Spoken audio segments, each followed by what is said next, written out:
तो चलिए आज इतिहास के पन्नों से एक ऐसे खौफनाक अध्याय पर नजर डालते हैं जहां दुनिया का सबसे क्रूर युद्ध हथियारों और विशाल सेनाओं के साथ किसी मैदान पर नहीं लड़ा गया था, बल्कि ये लड़ा गया था महल के बंद दरवाजों के पीछे, एक माँ और उसी के ही बेटे के बीच। ये एक ऐसी कहानी है जो सत्ता, लालच और पतन के हर मायने को पूरी तरह से बदल कर रख देती है। अगर कभी लगे ना कि आजकल के पारिवारिक विवाद बहुत जटिल होते हैं, तो यकीन मानिए रोम का ये इतिहास उस सोच को बिल्कुल बौना साबित कर देगा। रोम के इस खौफनाक अध्याय में एक माँ ने सत्ता के लालच में अपने ही हाथों से एक ऐसा राक्षस तैयार किया जिसने अंततः उसी का विनाश कर दिया। सचमुच रोम का सबसे खूनी युद्ध सेनाओं से नहीं, बल्कि एक माँ और उसके बेटे के बीच लड़ा गया था। भाग 1, द आर्किटेक्ट ऑफ पावर। यहाँ हम बात कर रहे हैं एग्रिपीना की।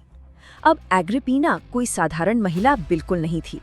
जरा सोचिए, सम्राट कैलिगुला के पागलपन और एक खौफनाक निर्वासन से बचकर रोम लौटने के बाद उसे शांति या सुकून नहीं चाहिए था, उसे चाहिए थी सिर्फ और सिर्फ रोम की सत्ता। लेकिन उस दौर में एक महिला सीधे तौर पर शासन तो कर नहीं सकती थी, है ना?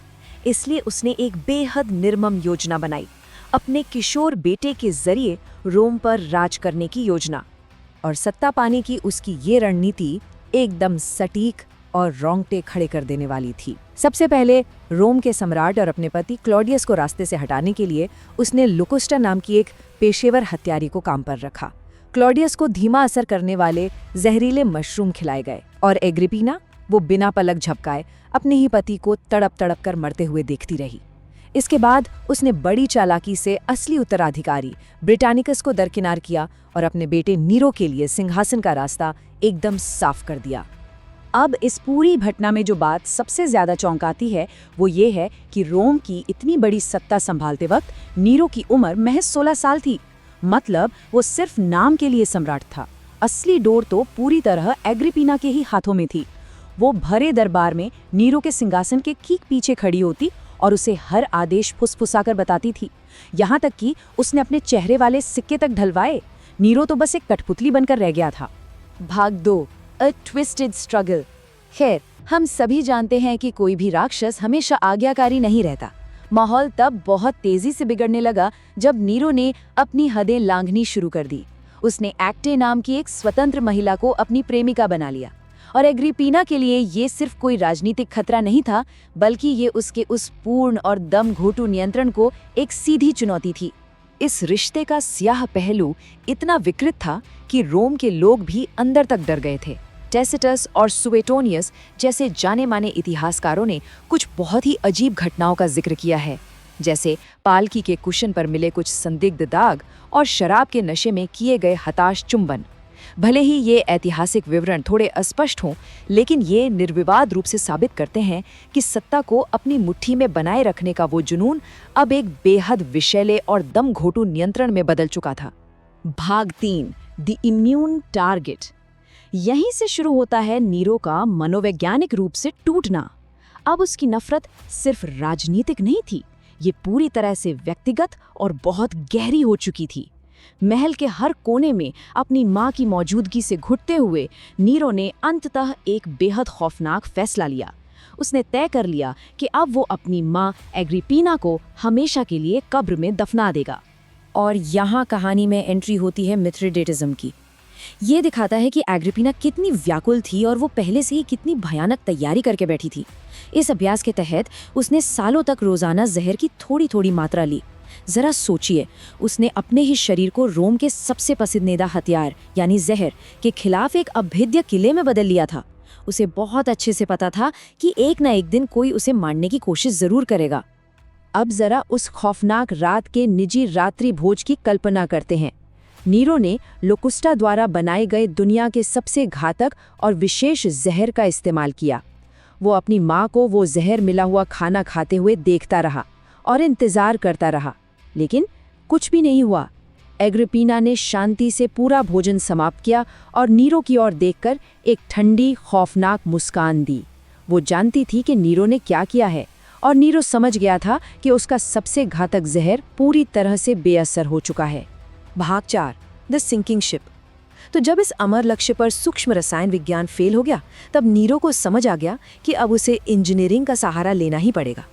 उसने एक भयानक दुर्घटना का नाटक रचने के लिए जाने माने जहाज निर्माताओं को बुलाया। अपनी ही मां की हत्या के लिए एक बहुत ही विस्तृत, जटिल और खर्चीली योजना तैयार की गई। इसे ऐसे समझिए, एक और सम्राट की मां के लिए एक बेहद शानदार और शांत यात्रा का दिखावा रचा गया, लेकिन दूसरी ओर असलियत में वो शीशे की भारी छत और खुलने वाले तल वाला एक यांत्रिक मौत का जाल था। नीरो ने अपनी मां को विदा करते समय बिल्कुल ऑस्कर जीतने लायक स्नेह का नाटक किया और उसे एक ऐसे जहाज पर भेज दिया जिसकी शीशे की भारी छत गिरने और जहाज के नीचे से खुलकर डूबने के लिए ही डिजाइन की गई थी। लक्ष्य बस एक था, कोई भी जीवित न बचे। बीच समुद्र में उस जहाज पर भयानक तबाही मच गई। शीशे की छत के गिरते ही एग्रिपीना की सेविका एसेरोनिया तो तुरंत कुचल कर मारी गई, लेकिन 50 साल की एग्रिपीना की जीवित रहने की इच्छा शक्ति सच में अकल्पनीय थी। वो उस घने अंधेरे में भूमध्य सागर के एकदम ठंडे पानी में तैरती रही और किसी तरह किनारे तक पहुंच ही गई। इतना ही नहीं, उसने नीरो को एक संदेश भी भिजवाया कि वो इस दुर्घटना में भी जीवित बच गई है। अब आइए देखते हैं कि ये सब आगे कैसे परवान चढ़ता है। हत्या का ये बढ़ता हुआ क्रम साफ दिखाता है कि कैसे नीरो की कोशिशें सूक्ष्म और कायरतापूर्ण जहर से शुरू होकर एक भारी इंजीनियरिंग जाल तक पहुंची, और जब घबराहट और खौफ उस पर पूरी तरह से हावी हो गया तो उसकी ये सब शातिर योजनाएं एक हताश और क्रूर हमले में बदल गई। भाग 5, स्ट्राइक द वॉर्म। जैसे ही नीरो को अपनी मां के जीवित बचने का वो संदेश मिला तो वो बुरी तरह सहम गया। उसे लगा अब उसका अंत निश्चित है। तभी उसके सलाहकार सेनेका ने बिल्कुल स्पष्ट शब्दों में कह दिया कि बात अब या तो तुम या वो पर आ गई है। अब किसी चालाकी या दुर्घटना की कोई गुंजाइश बची ही नहीं थी। अब केवल और केवल तलवारों की जरूरत थी। रात के घुप अंधेरे में एग्रिपीना का विला एकदम शांत था। अचानक नौसेना कमांडर एनेसिटस और उसके सैनिक अपनी तलवारें और भारी डंडे लिए एग्रिपीना के शयन कक्ष का दरवाजा तोड़कर अंदर घुस जाते हैं। अब सवाल ये उठता है कि एक माँ का अंतिम दाव क्या होता है जब हत्यारे ठीक उसके सामने खड़े हों। अपने अंतिम क्षणों में भी एग्रिपिना ने दया की भीख मांगने से साफ इनकार कर दिया। उसने स्थिति को अपने नियंत्रण में लिया, अपना गाउन फाड़ दिया और उन सैनिकों को चीखते हुए आदेश दिया कि वे उसी कोख पर प्रहार करें जिसने नीरो जैसे राक्षस को जन्म दिया था। उसके ये खौफनाक अंतिम शब्द रोम के इतिहास में हमेशा हमेशा के लिए गूंजते रहे। भाग 6, द मॉन्स्टर अनलीश्ड। इस हत्या के बाद वो राक्षस पूरी तरह से आज़ाद हो गया था। नीरो ने अपनी मां के शव का बहुत ही ठंडे दिमाग से निरीक्षण किया और उस रात वो बड़े सुकून से सोया। लेकिन ये शांति ज्यादा दिन तक नहीं टिकी। जल्द ही उसका दिमाग उन भयानक सपनों से टूटने लगा जिनमें काले आतंक और आग लिए प्राचीन प्रतिशोध की देवियां लगातार उसका पीछा कर रही थीं। बात यह है कि अपने निर्माता को मारने के बाद नीरो के लिए सभी नैतिक सीमाएं पूरी तरह खत्म हो गई थी और पीड़ितों की ये सूची बहुत तेजी से बढ़ती गई। अपने सौतेले भाई ब्रिटानिकस को खाने की मेज पर मेहमानों के सामने जहर दे दिया गया। अपनी पहली पत्नी ऑक्टेविया को मौत की सजा दी गई और उसका कटा हुआ सिर उपहार में भेजा गया, और अपनी ही गर्भवती पत्नी पोपेइया को लात मारकर मौत के घाट उतार दिया गया। साफ है, एक हत्या ने अगली हत्या को उसके लिए बेहद आसान बना दिया था।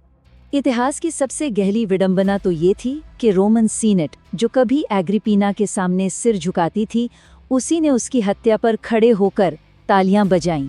उन्होंने एग्रिपीना को गद्दार घोषित कर दिया और नीरो को बचाने के लिए देवताओं का धन्यवाद करते हुए बाकायदा मंदिर बनवाए। सत्ता ने हत्या को पूरी तरह से एक मान्य नीति में बदल दिया था।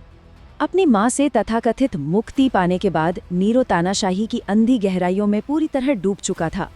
रोम की महान आग के दौरान बेफिक्र होकर संगीत बजाना, खुद को भगवान घोषित करना और जो कोई ताली न बजाए उसे सीधे मौत की सजा देना, ये सब एक ऐसे दिमाग की कहानी है जो अपनी ही माँ के साये से कभी नहीं भाग सका।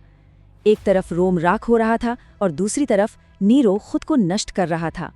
तो हम इस पूरे विश्लेषण को इस विचारोत्तेजक प्रश्न के साथ समाप्त करते हैं।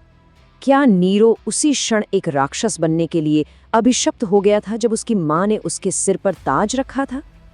एग्रिपीना का अपने बेटे को अंतिम उपहार यही सिखाना था कि हत्या समस्याओं को सुलझाती है, और नीरो का अंतिम उपहार ये साबित करना था कि उसकी माँ बिल्कुल सही थी।